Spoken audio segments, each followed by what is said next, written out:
बच्चा जन्म ले और आप उस बच्चे से ये कह दो कि जन्म लेते ही वो चलने लगे तो वो चलना सीख जाएगा। इसीलिए कहा जाता है कि जिंदगी में जब तक गलती नहीं करोगे तब तक आपको सीख भी मिलने वाली नहीं है। हरिश्चंद्र ने अपने जीवन में, ये बात सही है कि झूठ नहीं बोला, लेकिन हरिश्चंद्र ने जीवन में अपने एक बार झूठ बोला, सिर्फ एक बार। कब बोला वो सुनो। एक समय की बात, त्रिशंकु के पुत्र हैं हरिश्चंद्र, सूर्यवंशी राजा हैं, अवध में राज्य कर रहे हैं। बड़े अच्छे राजा हैं। हरिश्चंद्र की पत्नी है जिनका नाम है तारा। हरिश्चंद्र के घर में किसी भी चीज की कमी नहीं है। बड़े अच्छे राजा हैं, बहुत बढ़िया। इतने अच्छे राजा कि प्रजा को पुत्र के समान प्रेम करते हैं, संतान के समान प्रेम करते हैं, और प्रजा भी उन्हें पिता के समान प्रेम करती है। कहा जाता है ना, जिसका सम्मान आप जैसा कर लोगे बाद में वैसा ही सम्मान आप पालोगे। अगर आप किसी को 2 गाली दो तो आपको अगला व्यक्ति 4 गाली देने के लिए तैयार खड़ा है। और आप अगर दुश्मन से भी 2 शब्द मीठे बोल दोगे तो दुश्मन भी आपसे मीठे शब्द बोल देगा। इसीलिए आप जिसका जैसा सम्मान करोगे वैसा ही सम्मान आप पालोगे। तो राजा हरिश्चंद्र जो है बड़े अच्छे राजा हैं, उनके घर में किसी भी चीज की कमी नहीं है। महाराज पत्नी है तारा। तो तारा जो है महाराज बहुत बड़ी पतिव्रता है, बहुत बड़ी पतिव्रता। स्वप्न में भी कभी किसी पराये पुरुष का स्मरण नहीं करती। अपने पति हरिश्चंद्र से तारा बहुत प्रेम करती है, अपार प्रेम। लेकिन हरिश्चंद्र भी तारा से बहुत प्रेम करते हैं। एक बात बताए मेरी माँ, भैया पंचायत कर रही हूं, गलत बात सुन ले, बातें न करो। देखिए कहा जाता है कि पति पत्नी जो होते हैं वो महाराज गाड़ी के पहिए की तरह होते हैं। जब तक गाड़ी के पहिए ठीक है तब तक गाड़ी चलती रहेगी, और गाड़ी का एक पहिया पंचर हो जाए तो महाराज गाड़ी वहीं खड़ी रह जाएगी, आगे नहीं बढ़ सकती। वैसे ही पति पत्नी का संबंध होता है। अगर घर में पत्नी अच्छी है और पति अच्छा नहीं है तो कभी घर स्वर्ग नहीं बन सकता, और पति अच्छा है पत्नी अच्छी नहीं है तो भी घर कभी स्वर्ग नहीं बन सकता। तो घर में पति पत्नी के तालमेल होना बहुत जरूरी है, बहुत जरूरी। अब ऐसा ना हो कि पत्नी हो पाकिस्तान की, पति हो हिंदुस्तान का, तो तालमेल कहां से मिली है भैया? हाँ, तो पति पत्नी के घर में तालमेल अच्छे होने चाहिए। तो ध्यान रखना, हरिश्चंद्र जो है तारा से बड़ा प्रेम करते, और तारा जो है वो भी हरिश्चंद्र से बहुत प्रेम करती। हरिश्चंद्र के घर में किसी भी चीज की कमी नहीं है, खूब धन दौलत भरी पड़ी है, राजपाट है, हर चीज है। लेकिन महाराज कहा जाता है ना, मनुष्य जब पृथ्वी पर आता है तो किसी न किसी चीज से हमेशा दुखी रहता है। अगर किसी के पास में पैसा है तो किसी के पास में संतान नहीं है, और संतान है तो किसी के पास पैसा नहीं है। कोई संतान से दुखी, कोई पैसा से दुखी, कोई हारी बीमारी से दुखी, लेकिन दुनिया में सुखी कोई नहीं, कोई सुखी नहीं। अब भैया हुआ ऐसा कि हरिश्चंद्र जो है बहुत धन दौलत उनके घर में है, लेकिन कमी है तो केवल एक ही बात की कि उनके घर में कोई भी संतान नहीं है। और कहा जाता है ना, बिना संतान के घर शमशान जैसा लगता है। तो हरिश्चंद्र जो हैं बड़े उदास रहते हैं कि परमात्मा ने मुझे सब दुख सुख दिए लेकिन एक संतान का सुख नहीं दिया। अगर मेरे घर में एक संतान हो जाती तो मेरा जीवन बड़ा ही सुखमय हो जाता। और जिसके संतान नहीं होती है ना दादा, उसका समाज में सम्मान भी नहीं होता है। तो हरिश्चंद्र जब अपने राज्य में घूमने के लिए जाते तो लोग उन्हें निर्वंशिया कह के बुलाते, तारा को बांझ कह के बुलाते। अब जिस मैया को बांझ कह के बुलाया जाए, जिस पिता को निर्वंशिया कह के बुलाया जाए, बताओ उन मैया और पिता पर क्या बीतेगी। तो हरिश्चंद्र बड़े उदास हैं, बहुत उदास हैं। एक बार हरिश्चंद्र सभा में बैठे और जैसे ही सभा में बैठे तो बैठने के बाद में महाराज हरिश्चंद्र के पास में वरुण देवता आए। तो वरुण देवता आए, हरिश्चंद्र को उदास देखा, बोले राजन क्या बात है, तुम इतने उदास क्यों? आज से पहले मैंने तुम्हें कभी उदास नहीं देखा, क्या बात है, आज उदास क्यों हो? हरिश्चंद्र ने जवाब दिया, महाराज उदास तो मैं इसलिए हूँ कि भगवान ने मेरे साथ बहुत बुरा किया। क्या बुरा किया? तो हरिश्चंद्र बोले, महाराज भगवान ने मुझे धन दौलत दी, पैसा दिया, शौहरत दी, सब कुछ दिया, लेकिन एक संतान दे देता तो भगवान का क्या बिगड़ जाता। बिना संतान के धन दौलत बेकार दिखाई देती है। नाथ मेरे घर में कोई संतान नहीं है, मैं इसी चीज के लिए बड़ा ही कष्ट में रहता हूँ। तो वरुण देवता बोले, तुम चाहते क्या हो? ध्यान से सुनना, बात कहां से कहां जा रही है। वरुण देवता ने हरिश्चंद्र से कहा, तुम चाहते क्या हो? तो हरिश्चंद्र बोले, महाराज हम ये चाहते हैं कि मेरे ऊपर जो निर्वंशिया का कलंक लगा है, मेरी पत्नी तारा को लोग बांझ कह के बुलाते हैं, मेरे घर में एक बालक जन्म ले ले, बेशक वो जन्म लेकर के मर क्यों ना जाए। मेरे घर में एक बालक जन्म ले ले, फिर बेशक वो जन्म लेकर के मर जाए, हमें कोई दिक्कत नहीं है, केवल बालक जन्म ले ले। ये निर्वंशिया का जो बांझ का कलंक लगा है, कम से कम ये तो हट जाएगा। तो वरुण देवता बोले, अच्छा संतान हो जाए, वो मर जाए तो तुम्हें दिक्कत तो नहीं? बोले, कोई दिक्कत नहीं। तो वरुण देवता बोले, सुनो तुम्हारे संतान तो हो जाएगी, लेकिन एक शर्त पर। हरिश्चंद्र बोले, कौन सी शर्त? तो वरुण देवता ने जवाब दिया, शर्त ये है कि पुत्र तुम्हारे हो जाएगा, लेकिन तुम मुझे वचन दो कि तुम उसी पुत्र की बलि मेरे यज्ञ में चढ़ा दोगे। हरिश्चंद्र मान गए, महाराज हामी वरली बोला, ठीक है महाराज हम आपको वचन दे रहे हैं कि अगर मेरे घर में एक बालक ने जन्म ले लिया तो मैं उसी बालक की बलि तुम्हारे यज्ञ में चढ़ा दूंगा। वरुण देवता ने जब महाराज वरुण देवता को वचन दिया हरिश्चंद्र ने, तो वचन देने के बाद में वरुण देवता ने हरिश्चंद्र से कहा, जाओ हरिश्चंद्र तुम भी क्या याद करोगे, ठीक 9 महीने बाद तुम्हारे घर में एक बालक जन्म ले लेगा, लेकिन वचन से पीछे मत हट जाना। तो हरिश्चंद्र बोले, नहीं नहीं महाराज हम कभी भी अपने वचन से पीछे नहीं हटेंगे। रघुकुल रीत सदा चली आई, प्राण जाए पर वचन न जाए। हम कभी अपने वचन से पीछे नहीं हटेंगे। तो महाराज ध्यान रखना, हरिश्चंद्र जो थे, आज उन्होंने जब ये वरुण देव को वचन दिया, देने के बाद वरुण देव वहां से चले गए। धीरे धीरे समय व्यतीत हुआ, तारा ने गर्भ धारण किया। ठीक 9 महीने बाद तारा के गर्भ से एक पुत्र ने जन्म लिया। और जब एक पुत्र ने जन्म लिया तो हरिश्चंद्र ने देखा कि मेरे घर में एक बालक जन्म लेके आ गया। बड़ी खुशी मनाई हरिश्चंद्र ने, बहुत खुशी, खुशी का ठिकाना नहीं रहा। वरुण देवता ने देखा कि हरिश्चंद्र के तो पुत्र हो गया, तो वरुण देवता हरिश्चंद्र के पास में पहुंचे। पहुंच करके हरिश्चंद्र की कलाई पकड़ ली, कलाई पकड़ के एक कोने में ले गए। बोले, हरिश्चंद्र मेरा तो वचन पूरा हो गया, अब बारी तुम्हारे वचन की। अब तुम बलि चढ़ाओ मेरे यज्ञ में अपने पुत्र की। हरिश्चंद्र सोचने लगे कि इतने दिनों बाद तो संतान का मुख देखा, अब वो भी वरुण देवता संतान की बलि लेने के लिए आ गए। बलि चढ़ाए तो चढ़ाए कैसे? तो ध्यान रखना दादा कि जब वरुण देवता ने कहा कि यज्ञ में बलि चढ़ाओ, तो हरिश्चंद्र ने कहा, महाराज मैं बलि तो चढ़ा दूंगा, लेकिन अभी बालक ने हाल ही में जन्म लिया है, तो अभी बालक ज्यादा छोटा है। जब मेरा पुत्र 6 महीने का हो जाए तब हम बलि चढ़ा देंगे।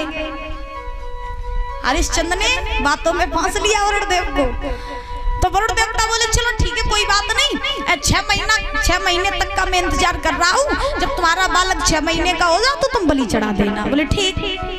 वरुण देवता वहां से चले गए। धीरे धीरे धीरे धीरे समय व्यतीत हुआ। वो बालक हरिश्चंद्र का 6 महीने का हुआ। संतों के द्वारा नामकरण संस्कार करवाया तो उस बालक का नाम पड़ा रोहितास। रोहितास नाम पड़ा। अब वही रोहितास 6 महीने के हुए। वरुण देवता फिर आए, बोले हरिश्चंद्र आप बलि चढ़ा दो। अब हरिश्चंद्र दिन ब दिन पुत्र पुत्र के मोह में फंसते जा रहे हैं। अब वरुण देवता है बोले हरिश्चंद्र बलि चढ़ा दो। हरिश्चंद्र बोले महाराज बलि तो मैं चढ़ा दूंगा, लेकिन अभी ऐसा करो बालक भी 6 महीने का तो हुआ है, जब मेरे बालक के दूध के दांत निकल आए तुम तब आना। बालक के दूध के दांत निकल आए तब आना। वरुण देवता बोले कोई बात नहीं, इतने दिन इंतजार कर लिया, थोड़े दिन और सही। वरुण देवता से चली गई, रोहितास के दूध के दांत निकल आए। वरुण देवता फिर आए बोले हरिश्चंद्र अब बलि चढ़ा दो। अब हरिश्चंद्र बोले महाराज बलि तो मैं चढ़ा दूंगा, ना मैं कहीं जा रहा हूँ, ना आप कहीं जा रहे हो, ना बेटा कहीं जा रहा है। ऐसा करो बलि तो मैं चढ़ा दूंगा, लेकिन अभी नहीं, बलि मैं तब चढ़ाऊंगा जब मेरे बालक के दूध के दांत गिर जाए, जब ओरिजिनल वाले दांत आ जाए तब चढ़ा दूंगा बलि। वरुण देवता बोले ठीक कोई बात नहीं, इतने दिन इंतजार कर लिया, थोड़े दिन और सही। वरुण देव फिर से लौट गए। अब रोहित के दूध के भी दांत गिर गए महाराज। जब नए दांत आने लगे, तारा को पता चला कि मेरे महाराज हरिश्चंद्र मेरे पुत्र की बलि यज्ञ में चढ़ाना चाहते हैं। तो तारा ने जवाब दिया मेरे होते हुए मैं अपने पुत्र को यज्ञ में चढ़ने नहीं दूंगी, क्योंकि माँ ऐसी होती है कि माँ बच्चों के सारे दुख अपने ऊपर ले लेती है। तो तारा ने रोहित को अपने पास में बुलाया, रात का समय गोद में बैठाला, बोले बेटा यहाँ से भाग जाओ, भाग जाओ, और अगर तुम यहाँ रहे तो तुम्हारे पिता तुम्हारी बलि वरुण देव के यज्ञ में चढ़ा देंगे, इसलिए भाग जाओ। तो तारा ने रोहित को भगा दिया जंगल में। वरुण देव हरिश्चंद्र के पास में आए, बोले हरिश्चंद्र अब तो बलि चढ़ाए दे। अब महाराज बेटा घर में होवे तब तो बलि चढ़ाए, बेटा ही घर में नहीं है। तो हरिश्चंद्र ने वरुण देव से कहा महाराज बलि अब चढ़ाए तो चढ़ाए किसकी, बेटा ही नहीं है। वरुण देव बोले बेटा नहीं है, कहाँ चला गया तुम्हारा बेटा?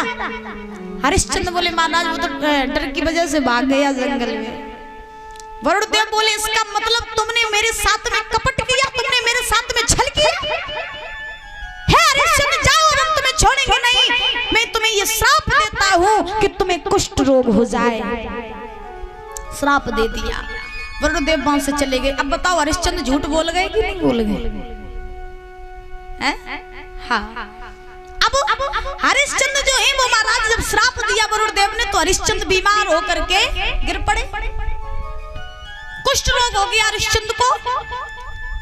अब हरिश्चंद्र इतने बीमार कि उठाई नहीं जा रहा। रोहित को पता चला, जंगल में कुछ लोगों ने खबर पहुंचाई, बेटा तेरा बाप बड़ा बीमार है, चला जा अपने पिता को देख ले आखिरी बार, और अगर तू गया नहीं तो तेरा बाप मर जाएगा। रोहित आए हरिश्चंद्र के पास में, तो रोहित ने जवाब दिया बाबा ये आपकी दशा कैसे हो गई? तो हरिश्चंद्र ने कहा बेटा मुझे वरुण देव ने श्राप दिया है, इसलिए श्राप के कारण मेरी दशा हो गई। मैंने तुम्हारी बलि उनके यज्ञ में नहीं चढ़ा पाई, इसलिए वरुण देव क्रोधित होकर के मुझे श्राप दे के चले गए। रोहित बोले बाबा इस श्राप से मुक्ति का कोई उपाय है? तो हरिश्चंद्र बोले उपाय एक है। कौन सा? कि तुम्हारी जगह अगर कोई दूसरा बच्चा बलि में चढ़ जाए, यज्ञ में चढ़ जाए, तो ये मेरा रोग ठीक हो जाएगा। तो रोहित ने जवाब दिया अच्छा मेरी जगह दूसरा चढ़ जाए तो आप ठीक हो जाओगे? बोले हाँ। तो रोहित बोले चिंता न करो, मैं किसी न किसी बालक को ढूंढ करके ले आऊंगा। तो रोहित ने अपने साथ बहुत सारा धन ले लिया, बहुत सारी गायों को साथ ले लिया, और साथ लेकर के गांव-गांव में घूमने लगे और कहने लगे कि कोई भी पिता अपना एक बालक मुझे बेच दे और मुझसे उसके बदले बहुत सारा धन ले ले। अब कौन ऐसे निर्दयी माँ बाप होंगे जो महाराज अपने बच्चों को बेच देंगे पैसों के पीछे? तो अब रास्ते में मिले रोहितास को विश्वामित्र जी। विश्वामित्र ने रोहित से कहा बेटा कौन हो तुम, कहाँ जा रहे हो? तो रोहित ने विश्वामित्र को सारा हाल बताया। बाबा जी मेरे पिता को श्राप लगा है, वरुण देव ने उन्हें श्राप दिया है, श्राप के कारण वो बीमार हो गए हैं, और जब तक वो वरुण देव का यज्ञ नहीं करेंगे और यज्ञ में बलि नहीं चढ़ाएंगे तब तक वो ठीक नहीं होंगे। बलि के लिए मैं एक लड़के को ढूंढ रहा हूँ, लेकिन बाबा जी कोई माँ बाप ऐसे नहीं है जो अपना बच्चा मुझे बेच दे। तो विश्वामित्र ने जवाब दिया, तुम चिंता न करो, मेरी नजरों में मेरे एक बेनोई है जिनका नाम है अजीत गर्त ब्राह्मण। तो तुम अजीत गर्त के पास चले जाओ, उनके घर में 3 पुत्र हैं, तो हमें पूरा भरोसा है कि वो एक ना एक बालक तुम्हें बेच देंगे। रोहित चले अजीत गर्त ब्राह्मण के पास में पहुंचे, पहुंच करके हाथ जोड़ के बोले, महाराज अपना एक बालक हमें बेच दो, और तुम्हारे ऊपर इतनी गरीबी है और हमसे तुम बहुत सारा धन ले लो, और जब आप धन ले लोगे तो आपकी ये सारी गरीबी दूर हो जाएगी। 2 बच्चे तो आपके पास ही रहेंगे, केवल एक ही दे दो। अजीत गर्त बोले, ठीक है मैं तुम्हें एक बालक दे दूंगा, लेकिन जो बालक तुम्हारे साथ जाने के लिए तैयार हो जाए तुम उसे ही ले जाओ। अजीत गर्त ब्राह्मण ने 3 बालकों को बुलाया, लाइन से खड़ा कर लिया। अब रोहित सबसे बड़े वाले के पास पहुंचे, बोले भैया तुम चलोगे मेरे साथ? तो बड़े वाले को अजीत गर्त ने अपने कलेजे से लगा लिया, बोले रोहित मैं अपने बड़े वाले को नहीं भेजूंगा, ये मुझे बहुत प्यारा है, इसके बिना मैं नहीं रह पाऊंगा। तो रोहित ने जवाब दिया, ठीक कोई बात नहीं, बड़े वाले को नहीं ले जाऊंगा। सबसे छोटे वाले के पास पहुंचे, बोले भैया तुम चलियो मेरे संग। तो छोटे वाले के पास में मैया आई, सो कलेजे से लगा लो, बोले रोहित ये छोटा वाला मुझे बहुत प्यारा, हम इसको नहीं भेजेंगे। बीच वाला लड़का जो रहे, बीच वाले का नाम रहे सुनासेस। तो रोहित सुनासेस के पास में पहुंचा, बीच वाले लड़के के पास हाथ जोड़ के बोले, रोहित भैया तुम चलोगे मेरे साथ? तो सुनासेस ने अपनी आंखों में आंसू भर लिए और जवाब दिया, भैया बड़े वाले भैया को पिता ने कलेजे से लगा लिया, छोटे वाले भैया को माँ ने कलेजे से लगा लिया, लेकिन मेरे पास कोई नहीं है, इसीलिए मैं तेरे साथ चलने के लिए तैयार हूँ। एक बात बताएं भैया, हमने ये प्रैक्टिकल करके देखा है, बिल्कुल सत्य घटना।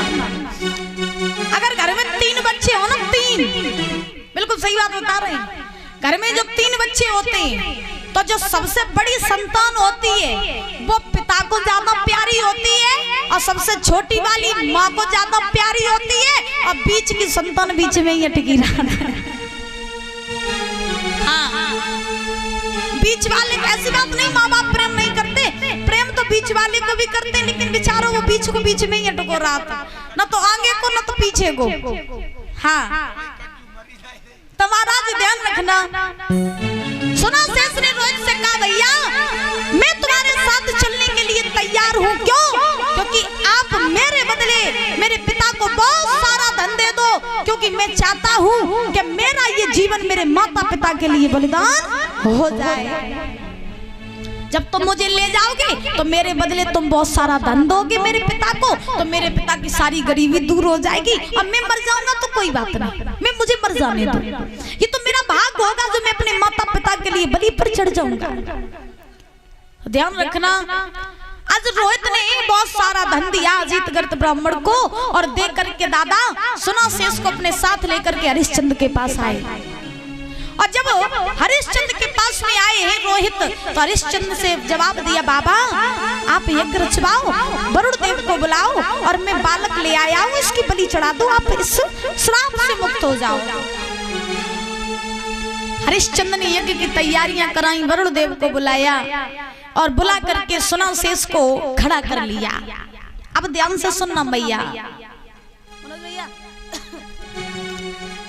सुनासेस को खड़ा किया, और जब बलि की बारी आई, बलि चढ़ने का समय हुआ, छोटा बालक था सुनासेस, तो जब बलि पर चढ़ने के लिए तैयार हुआ तो रोहित महाराज हरिश्चंद्र ने सुनासेस से एक बात कही। कौन सी बात?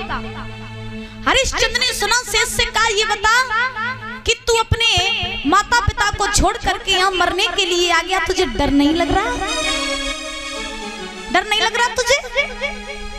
तो सुनासेस ने एक बात कही, हे राजन डर मुझे नहीं लग रहा है। क्यों? क्योंकि मैं तो अपने आप को सौभाग्यशाली समझता हूँ जो आज मेरा जीवन मेरे माता पिता के खातिर बलिदान हो रहा है।